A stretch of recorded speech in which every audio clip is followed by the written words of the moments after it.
मित्रांनो, आज विज्ञान इतकं पुढे गेलं आहे की आपल्याला प्रत्येक गोष्टींच्या प्रश्नांची उत्तरं अगदी सहजपणे मिळून जातात। तसेच मित्रांनो, या विश्वाची उत्पत्ती नेमकी कशी झाली हा सुद्धा असाच एक प्रश्न आहे। मित्रांनो, जगभरातील विविध अंतराळ संशोधन संस्था विश्वाच्या निर्मितीबाबत संदर्भ शोधण्यात व्यग्र असतानाच एक अतिशय रंजक माहिती समोर आली।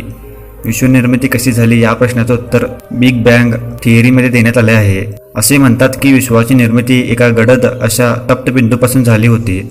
हा एक असा बिंदू होता जो पुढील 13.17 अब्ज वर्षापर्यंत विस्तारित राहून त्याची कक्षा सातत्याने रुंदावत राहिला। सुरुवातीला या बिंदूचा वेग जास्त असेल, पुढे मात्र ही गती कमी कमी होत जाईल। 13 अब्ज वर्षापूर्वीच्या विषयाविषयी सांगावं तर इतक्या आधीच्या कालखंडामध्ये हे सर्व काही एका लहानशा बिंदूमध्ये समावलेले होते। त्यानंतर अचानक अतिशय वेगाने या बिंदूचा विस्तार सुरू झाला, ज्यामुळे विश्वाचा वेग प्रकाशाच्या वेगावर अधिक झाला।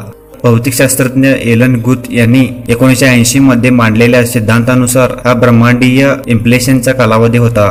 तसेच नासाच्या दाव्यानुसार ब्रह्मांडाची निर्मिती ही संपूर्ण प्रक्रिया अवघ्या काही सेकंदातच पूर्ण झाली होती। त्या क्षणी विश्वातील प्रत्येक सूक्ष्म कणांचे तापमान 10 billion degree Fahrenheit 5.5 billion Celsius इतकं होतं। सध्याच्या घडीला विश्वात न्यूट्रॉन, इलेक्ट्रॉन आणि प्रोटॉन अशा अनेक घटकांची गर्दी असून इतर सर्व लहान मोठ्या गोष्टी विश्वातील प्रोटॉनचे परिणाम असल्याचं सांगण्यात येतं। मित्रांनो, व्हिडिओ आवडल्यास लाईक करा, तसेच चॅनलला सबस्क्राईब करा। धन्यवाद।